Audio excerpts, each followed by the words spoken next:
আসসালামু আলাইকুম, কেমন আছেন সবাই? আশা করি আল্লাহর মেহেরবানিতে সবাই খুব ভালো আছেন। Welcome to Maria kitchen. আজ আপনাদের সাথে শেয়ার করব নরসিংদীর খুবই বিখ্যাত একটি রেসিপি, চাপা শুটকি দিয়ে লাউ পাতার বড়া অথবা পাতুরিও বলতে পারেন। এরকম লাউ পাতার যদি চাপা শুটকির পাতুরি হয় তাহলে কিন্তু এক প্লেট ভাত এমনিতেই খেয়ে নেওয়া যায়, মাছ মাংসের আর কোনো কিছুর প্রয়োজন হয় না। তো চলুন আজকের রেসিপিটা শুরু করা যাক। তো এই রেসিপিটা করার জন্য এখানে নিয়েছি আমি 5টি বাঁশপাতা শুটকি। আপনারা চাইলে চাপা শুটকি দিয়েও করে নিতে পারেন। সেই সাথে নিয়েছি রসুন আর পেঁয়াজ।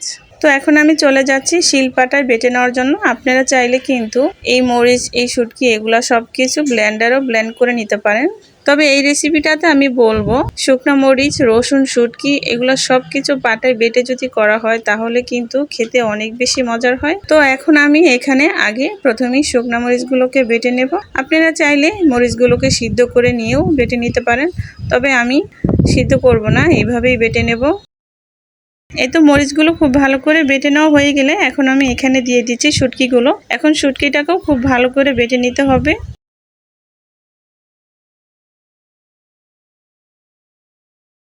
যখন শুটকিটাও খুব ভালো করে বেটে নেওয়া হয়ে যাবে তখন আমি এখানে দিয়ে দিচ্ছি রসুন।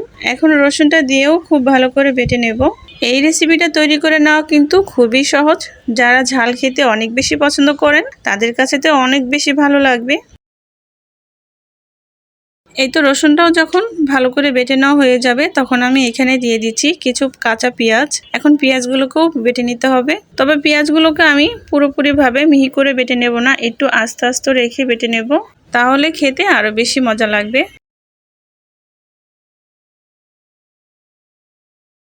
এই তো পেঁয়াজটা বেটে নেওয়া হয়ে গিয়েছে। এখন সবকিছু একসাথে মিশিয়ে নিলাম।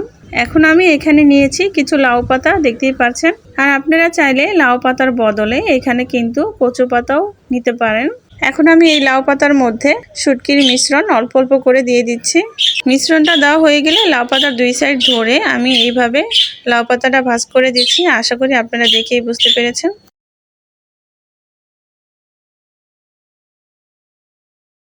এই তো লাউ পাতার একটি বড়া অথবা পাতুরি যেটাই বলেন, এটি কিন্তু আমার তৈরি হয়ে গিয়েছে। তো সেম ভাবে আমি বাকি সবগুলো বানিয়ে চলে যাচ্ছি এখন ভেজে নেওয়ার জন্য।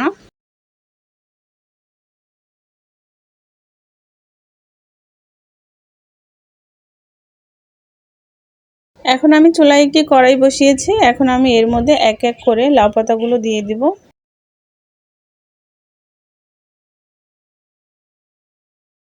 এখন আমি ঢাকনা দিয়ে ঢেকে রেখে দেব কয়েক মিনিটের জন্য।